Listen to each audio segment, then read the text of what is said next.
Hi, it's Tony Robbins. Happy New Year.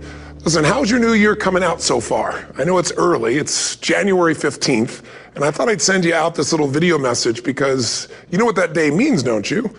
January 15th is the cutoff. Statistics show that 95% of the people that actually made a New Year's resolution have already broken it by today. And that's if you even made a resolution. Now, if you're the exception to that, I'm thrilled for you, and I support you, and I say keep rocking it. But if you've missed, maybe I could drop you a quick little message or two here that can help you not only recover, but get way beyond just making some New Year's resolution and make some real lasting change in your life. I mean, think about it. Most people don't even make a resolution anymore. Why? Because they've made them from years and years and years, and they know they're not going to follow through. So after a while, who wants to disappoint yourself? Who wants to be upset with yourself? Why even bother to set a new standard for this year? You know it's going to be the same as last year. If you're the kind of person watching this right now and you've actually opened this email and you haven't shut me off already, then obviously that's not you. So the question is, what is it that makes us even want to make a resolution? I mean, it's an interesting question. Why is it at the beginning of a year we have this tradition? But it goes beyond tradition. It's something inside of us that makes us want to make things better. And I think part of it is the calendar gives us this idea that we can have a fresh start, that we can start from fresh and have this great victory. And it's really, the calendar itself is quite arbitrary. It's wonderful to use it, but if you didn't use it effectively, let's use the calendar to serve you today. Let's just see, what does it really take to make this thing happen? Because there's no denying that inside of you, the only thing that's going to make you happy in the year ahead and the decades ahead is going to be having you have an experience where on a regular basis, you feel like your life is making progress. If there's one thing I teach, and I want to remind you of it, it's really simple. Getting things is not going to make you happy. That's good news in a tough economy. It's a good reminder. It doesn't matter what you get. Doesn't matter whether it be money or opportunity. All those things might excite you for the moment. Even a relationship, as magnificent it may be, might be exciting for a while. But if you don't keep growing, that relationship isn't going to stay exciting. So the secret to real happiness is progress. Progress equals happiness. And if we can make progress on a regular basis, we feel alive. And that's why at the beginning of the year, we get this thing like, okay, I can have this fresh start. I could really do what my soul desires. I could expand. I could grow. I could improve. I could change. Or maybe better than change, I could progress. See, think about that. Progress is an aliveness to it, doesn't it? You don't have to work at changing. People say all the time now, well, I'm working on changing. Don't worry about it. You don't have to work on changing. Change is automatic.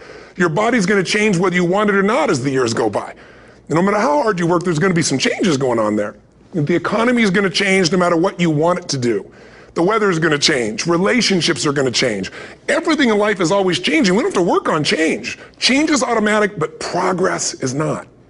So if you want to make real progress, then you really got to look at your life in a different way. You got to say, I got to take control of this process and not just hope it's going to work out like people do who make a resolution. Because really, isn't that what they're really doing at the beginning of the year? They're saying, well, here's my resolutions for the year, and they really basically tell you their wishes. It's their wish list. It's what they hope it all comes together. And then they call it a resolution, but they don't know what a resolution is. When you resolve something, to have a resolution is to resolve it. When you've resolved, this is how it's going to be. That's when you cut off any possibility except the thing you've committed to. It's like the old adage, if you want to take the island, you burn the boats. Because when you burn those boats, there's no going back. You're going to find a way to make things work. And most people, they're stating what they hope will come together. And if it doesn't happen, then they're disappointed, but they're not too disappointed because they're not too vested. What does it take to successfully create a lasting change in your life? To not only have a New Year's resolution you follow through on, but really have a lasting change? Well, the first step for lasting change is very much like making a New Year's resolution. Fundamentally, it's the same. The first step is you got to have a vision for what it is you really, truly want. Not what you think you want or what you should have. I mean, what are most people's New Year's resolutions? I'm going to stop eating sugar. I'm going to stop smoking. I'm going to lose 10 pounds. The problem with that is it's not very inspiring for most people. It's not telling you what you're going to get. It's only what you're not going to do. And it's kind of hard to have you move forward with that. A vision is about what you're here to create. A vision that really works is one that excites you. If you say, well, my resolution, my goal, my outcome for this month, this week, this year is to lose X number of pounds, that's okay, but it's not very compelling. It has to be a compelling vision. It's got to have something that has the power to pull you, not something you have to push yourself to do. Those are two different kinds of motivation. Push requires willpower, and willpower never lasts. What will last is pull. Having something so exciting, so attractive, something you desire so much that you have a hard time going to sleep at night and you get so up early in the morning to rock it and take it to the next level. That's what you're looking to create. And that isn't easy to get. But one of the reasons we do seminars and events and we say, why do that? Why not just read a book or something? Is because when you get in an environment where you're with people that are being put in a peak state, like when you're going to a sporting event, if you watch a sporting event at home, it might have a certain level of excitement. But when you're in a stadium with 50,000 people, suddenly it has a whole different level of intensity. And we feel that. And the bottom line of our follow-through comes down to our emotional intensity. In a different state of mind, you're going to come up with a much better and a more exciting vision than if you're sitting on the couch going, okay, what are my new resolutions for this year? And you're doing it the morning after the new year has started and you're a little inebriated and the football game's on in the background. Probably not going to have the power of focus there. Probably not going to have the power of the energy to create something that's going to pull you for this year. And you got to do that. So it's got to be a vision that's compelling. Something that it's going to be a gift to make sure that it happens. And also, along with that compelling vision, you got to have strong enough reasons that you're going to follow through when the going gets tough. That's one of the biggest things missing for most people. They say, this is what I want to do. It's not very exciting. It's not very compelling. But most importantly, they don't have strong enough reasons to push themselves through what's going to be necessary to get that dream, to get that goal, when the inevitable challenges come up, when you're starving, hungry, and you're trying to go on a diet, right? When you got no time and you're stressed out and you haven't worked out still, and that's what you're supposed to do. When the economy gets tight and what you thought you're going to do doesn't work, and so you give up on the goal instead of finding another way to get there. You don't let the fear take you over if you've got strong enough reasons. Those reasons can be positive, or those reasons can also be negative. They can be, if I don't do this, this is going to cost me. And if I do this, this is what I'm going to gain in my life. Reasons come first, answers come second. If you get a compelling vision and you got strong enough reasons that will push you through the tough times, you're going to do things other people don't do. Instead of collapsing, even if you get off target, you won't go, oh, I blew it. You'll get right back on target, make the change, make things happen. And I know you've done this in many areas of your life. Just think about it again. I'm not teaching you something really new here today. I just want to remind you of what your soul knows. You got to change, you got to improve, and you got to go through a simple process fundamentally to make that progress. First step, vision that's compelling. Second step, make sure that there's strong enough reasons to follow through. Third step, you got to review it and feel it every day. I mean, anything. Have you ever had this happen in your life? Has there been anything in your life that you've ever wanted so badly? You were so desirous of it. You had such a hunger for it that you couldn't stop thinking about it. Could have been a career move, could have been when you were a kid, a car, it could have been a relationship, it could have been anything, but you were obsessed. You wanted to make this happen. You wanted to attract this to your life. You just wanted something. And you didn't even know how to get it. But it was so compelling to you. You kept thinking about it every day, envisioning it, imagining it, feeling it. And then stuff happened. And suddenly you started to attract people or situations to your life, and it just came together. Like, you didn't even have a total plan. It was just that it was so a part of your focus with so much intensity and emotion so often that it sensitized you to notice anything that could get you there. There's a part of your brain called the reticular activating system. For short, we call it the RAS. That part of your brain determines what you notice in the world. And it's really important because when you set a goal, when you get really clear on a vision, and there's strong enough reasons, and you review it enough, and it becomes a part of you, that part of your brain says, anything that relates to this, I need to notice. It's like, did you ever buy a certain kind of car, or maybe a certain outfit, and suddenly you see that car everywhere, or those outfits everywhere? Well, you know, the cars were always around, but why do you see it now? Because your RAS knows this is important, this is part of my world now. Similarly, when you really get clear, and it's compelling, and you're reviewing it every day, you've got strong reasons, and you're reviewing it every day, and you're feeling it, the brain becomes incredibly acute at noticing anything to get you to move forward. And so that's the power of this. So, you know, what do people do with a New Year's resolution? They come up with something they kind of want. It's not a compelling vision. They don't really have strong enough reasons, and they never review it again until they notice that they broke what they said they really want to have make happen, because they didn't really resolve. If you resolve, you got the vision, it's compelling, you review it daily, and you feel it, you envision it, and you experience it. Simple as it sounds. Now, ultimately, what is this really about?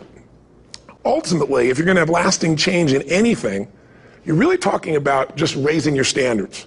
I mean, I always tell people, if you want to know how to change your life, I give it to you in 3 words, boring as it sounds: raise your standards. And what does that mean?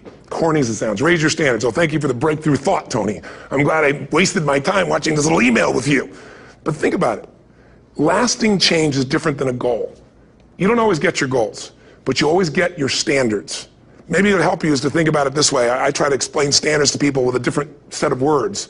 Think of it as everybody in life gets their musts. They don't get their shoulds. Like, think about it. Most people have a list of shoulds, don't they? Don't you have a list of the shoulds, things you should do, you should follow through on? I should lose some weight, I should work out more, I should make more calls, I should respond more rapidly to my email, whatever, you know? I should get into the office earlier, I should be, more confident. Whatever your should list is, people love to have their should list be met, but it's kind of like New Year's resolutions. If it does, it's really exciting, but if it doesn't, which is most of the time, it's a little disappointing, but you kind of know it's not going to happen. But when you decide something is a must for you, an absolute must, when you cut off any possible, you say, I'm going to find the way or I'm going to make the way. Human beings, when they resolve things, when they make a real resolution inside themselves, which is they raise the standard and they make it a must, they find the way. Think about it in your own life. Haven't you had some area of your life where you raise your standard and your life has never been the same? Maybe at one time in your life you smoked cigarettes, or you did something and you did it for years and you kept trying to change it and kept telling yourself I should. And then one day something happened. Something just clicked you over. Something took you over that kind of tipping point. And inside yourself you said no more. And it was a very, very different experience, wasn't it? Something inside of you shifted. And what was a should became a must, and you've never gone back. Is there an area like that in your life you can think of? Again, did you ever smoke cigarettes? Did you ever eat a certain way, drink a certain form of alcohol, and then finally say no more, and you just don't go back? And notice this, it doesn't really take any willpower anymore. Because somewhere when we make this click, when we make something a must, we attach ourselves to it. It becomes part of our identity. And one thing I've learned in the last, 33 years of working with people from now over 100 countries, 4 million people, is human beings absolutely follow through on who they believe they are. If you said to me, well, I'm really going to work hard to stop smoking, but, I've been a smoker my whole life, and I am a smoker. I know your days are numbered. You're going to be back smoking cigarettes again, because we all act consistent with who we believe we are. I tell people the strongest force in the whole human personality is this need to stay consistent with how we define ourselves.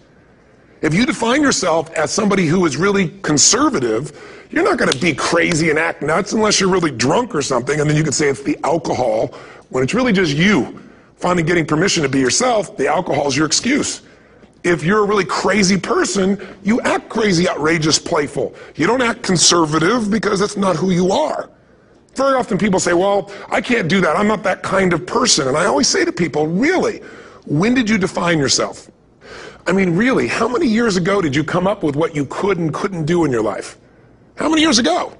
Most people, if they really look at how they're living their life today, it's based on a set of standards, a set of beliefs that they made choices about 10, 20, 30 or more years ago. I mean, very often we made decisions in our youth or very young about what to believe, about what we were capable of, about who we are as a person, and that becomes the glass ceiling, if you will, that controls us. There's a corny metaphor, but it's true. I remember one time I was with my family at the circus, and there was a person there, and they had this big, giant elephant. And you look at this elephant, and they take this little rope, put it around the elephant's neck, and they drive this stake into the ground.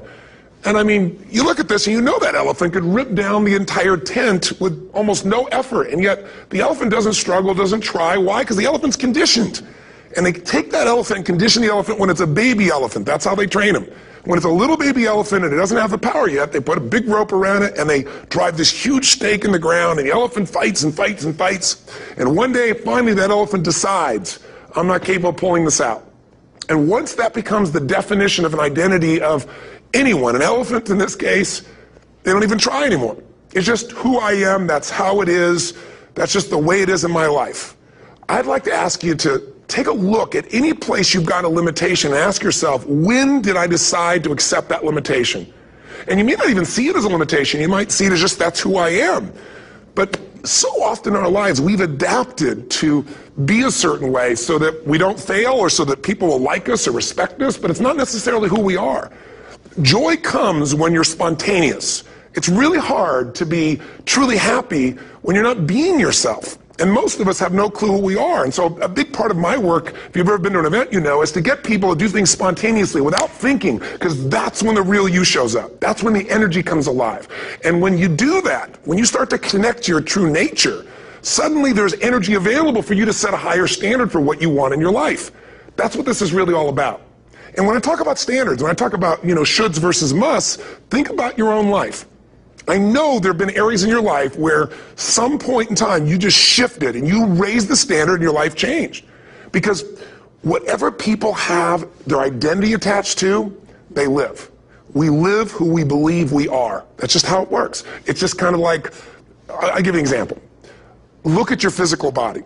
Your physical body today is an absolute reflection of only one thing. Not your goals, not your desires, but your standards.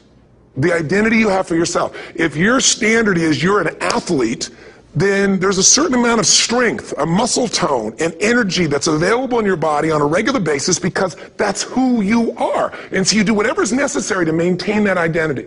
Again, the strongest force in the human personality is this need to stay consistent with how we define ourselves. Because if you don't know who you are, you wouldn't know how to act. Once you lock in on that identity, your brain finds a way to keep you there. If you say, you know, man, I'm overweight, I've always been overweight, I'm big boned, and that's the story you got, then you're going to always find a way to get back there. That's your settling point. That's your identity. That's where things lock in. If you see somebody who's in really great shape, you ask them, do you work out? You know the answer. Yes. How often? And they'll tell you 3 times, 4 times, 5 times a week, whatever. In a seminar, I'll ask people, who here works out at least 5 days a week? And I'm stand up. And you look around that room, and you know that they work out 5 times a week because you can see their body. You don't just get a result without some kind of action, without some form of ritual. Ritual meaning actions you do consistently. Now, do you think those people that are out there working out 5 days a week, do they have more time than you do? Or I have, or anybody else? Of course not. Is their life less busy? Of course not. It's just a must for them. They must work out that way, and they've made that turn and their life's changed. So I'm not saying you have to work out 5 days a week. I'm just saying whatever you really want, wants don't get met consistently. Standards do. Whatever you identify, this is who I am. And so it's not so much about changing your identity as it is expanding it. You know, deciding that, you know, instead of your goal is to lose 10 pounds, which is not compelling, what if your vision was to get back to my fighting weight? You know, this year, this month, this next 90 days, I'm going to transform my body. I'm going to take on a new challenge. I'm going to find some technique or strategy, there's a million of them, that can reframe myself where I want to feel younger, stronger, more vibrant than ever before. Here's my reasons. Because I want the energy to really make my life work. Because it's tough out there, and I want to be stronger than I've ever been before. I want to go in front of the mirror, and if I'm naked, not, you know, want to laugh. I want to look there and take a good look and go, yeah. Mental basics that if you start to shift it, everything else will shift in your life as well. Some people, by the way, have to have more than enough money to do what they want, when they want, where they want, with whomever they want, contribute the way they want. And if that's their must, they find a way. I know that sounds overly simplistic, but it's true. You know, somebody once said you could take all the money in the world out of the hands of everybody, out of all the wealthy people in the world who are really successful, give it to other people. It wouldn't take too long, those people would have it back in their hands. It's not because they're manipulative, it's because they have a standard. Some are manipulative, don't get me wrong, but they've got a standard of what they're going to find a way to make happen. I'm just simply saying to you, take those 3 magic words and live them. Raise your standard. And if you really want to do it, then I'll tell you the most important secret. Have you ever done this? Have you ever told yourself you're raising your standard? Okay, I'm going to go make this happen. I'm going to go make this much money. I'm going to transform my kids. I'm going to create the ultimate relationship in my life. I'm going to transform my body, whatever it is. And then you don't have strong enough reasons and you don't use it. You don't follow through. It's because you didn't back up your standards with what makes those standards real, and that's rituals. Rituals are where the power is. Whenever we do our Robbins results coaching, and we say Robbins equals results, the way we get results with people, it's the same way if you listen to my Ultimate Edge program, or back in the old days, Personal Power, or if you went to one of my seminars. You know what I do is I take these huge challenges you got and we break them down into little bite-sized steps. Little things you do each day that after you do them, you get so much momentum that it's easy to succeed. You're not overwhelmed. You have these victory day after day after day on little things.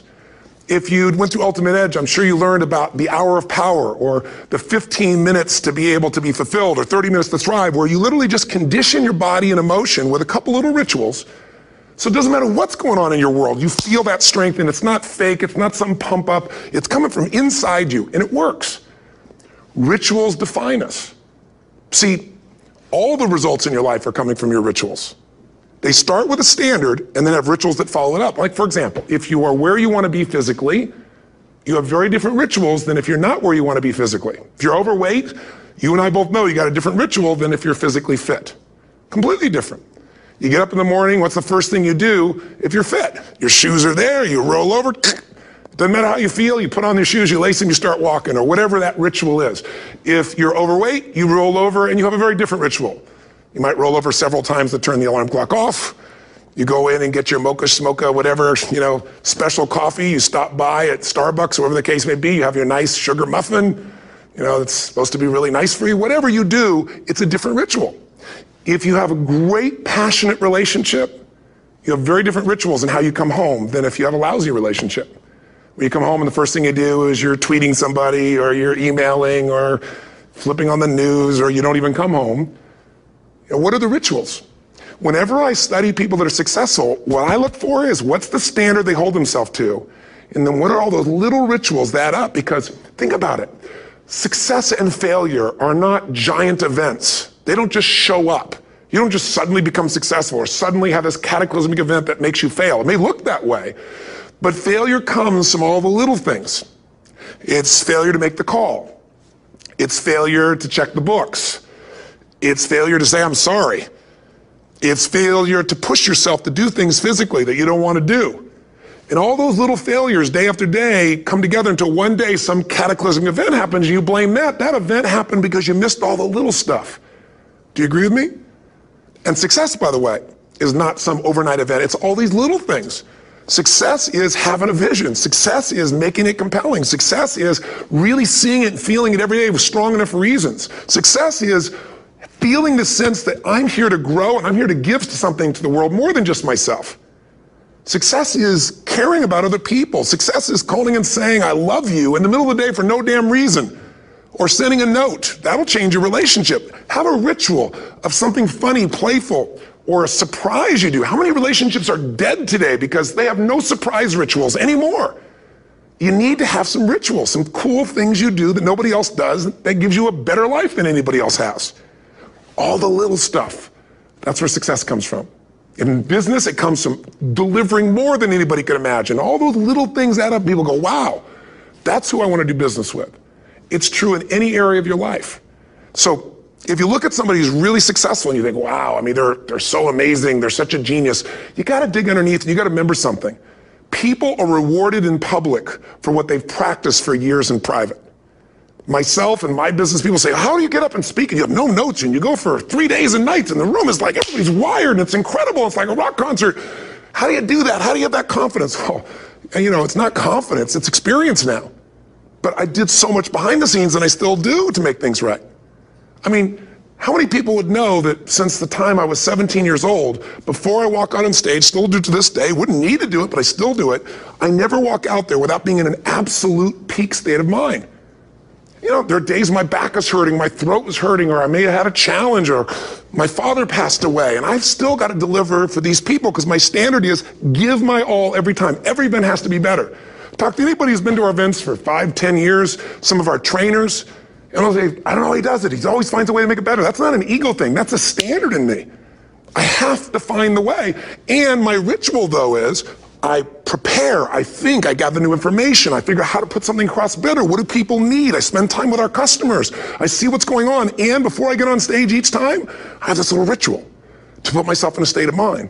And I did it starting like 17 years old. I started doing it. I'd say, I now command my subconscious mind. And I say this out loud several times, this little phrase, set of phrases, as an incantation to kind of condition my mind and body. And I'd say, I now command my subconscious mind to direct me in helping as many people as possible today by giving me the strength and the emotion and the humor and the brevity, whatever it takes to show this person and help this person change their life now. And I started that with a person when I worked with people one-on-one, and I would do that for 45 minutes driving in my Volkswagen to go serve and coach somebody for the first time. Now I don't say that person, I say these people, and I can go out in a room of 10,000 people and deliver for 50 hours, and I do it every time I come back on stage. It's a ritual to go into peak state. Peak states don't just show up, they don't interrupt you. Great ideas don't interrupt you, you gotta pursue them. I talked to Michael Jordan, I'll never forget, at the peak of his career, and got to watch his final game, saw him backstage and spent some time with him, and it was a pretty exciting time. He was the greatest basketball player I think that ever lived and has ever lived. And I asked him, I said, what sets you apart, Michael? What is it? And is it God-given talent, ability, skill? What is it? And he said, Tony, he said, I can shoot you straight. It's not, me trying to act humble. He goes, I have a lot of talent, a lot of God-given talent, a lot of skill. I've worked really hard. But he said, really, it's my standards. He said, every day I demand more from myself than anybody else could humanly expect. I'm not competing with somebody else. I'm competing with what I'm capable of. Magic formula. Because most of us lower our standards. Why? Because who you spend time with, my friends, is who you become. One of the biggest reasons I started going to seminars when I was like 17 is I had nobody around me as a great role model. I could read about somebody, but being around people, being in that environment was very different. Finding a way to go to work with someone who lived that standard of life was very different. You get around people with low standards and you compete with it. You don't need to compete with it. It's like, okay. Remember Jerry Springer? I don't know if he's still in the air, but I remember he used to get people on the show and I thought, where would he find these people? And why would people watch? I'll tell you why they watch. They watch these people and go, my life's still pretty darn good compared to that person. Look at them. You don't have to change your life. All you have to do is find somebody with a lower standard and you'll feel good about yourself. But if you feel that good feeling, it's an illusion. The only thing that's going to make you happy, my milliseconds, hundredth of a second, he pushed himself just beyond his competitor. But you know about Michael Phelps? What allowed him to be able to push beyond that moment is his rituals. Go study the guy. Most people who swim have these unbelievable workouts. He does 2 and 3 of those workout sessions a day. All the other swimmers in the beginning thought he was insane. You're gonna overtrain, you can't do that, it's not physically possible. But he had a standard and the rituals to back it up. So here's my final message to you, because I've gotten carried away. I thought I was going to send you like a 5-minute message, but as you can see, there's no script here. It's just me going a little crazy with you, but I want to really see you get what you want this year. Don't let this year be like last. And if last year was great, still don't let it be that way. Raise the standard. If your life is perfect and extraordinary, you darn well know you're not going to be happy unless you keep making it better. That's what makes us feel alive. It's not what we get that makes us happy. It's who we become and what we're able to give because we become more. That sense of contribution is what creates the deepest meaning. So here's my assignment for you if you want one. If you want to go from conversation to some action, here's a simple thing to do. What's an area of your life right now that you really want to improve? What's an area that's important to improve? If your body's great, how about your career? If career's great, how about your relationships? Intimate one especially, or your kids, or your relationship with your creator, your spiritual side of your life. Or is it your finances? Figure an area that really matters. Decide on that area. Number one, write down what your life is like in that area right now as specifically as possible. So you might say, well, I'm 13.5 pounds overweight, whatever the weight is, whatever the situation is, or my body fat's like this, or I wake up exhausted in the morning, and you write the truth of where you are right now. So you're real clear. Or I'm not in a relationship. I say I want a relationship, but I'm not in one, and I don't seem to find them. All the good ones seem to be gone is my belief. And I really do want one, but I don't have it. Whatever your definition. Or I'm in a relationship, and God, I wish I wasn't in a relationship. I'm planning my escape, wherever you are. Or I have a wonderful relationship, we love each other, but there just isn't enough passion. Just write the truth of where you are. The area you want to change, but write how it is. And then the second step is, this is where you got to be really honest with yourself. What are the rituals that have put me there? Because whatever results you're getting, even if you don't like the results, there's some rituals that are keeping you in that place.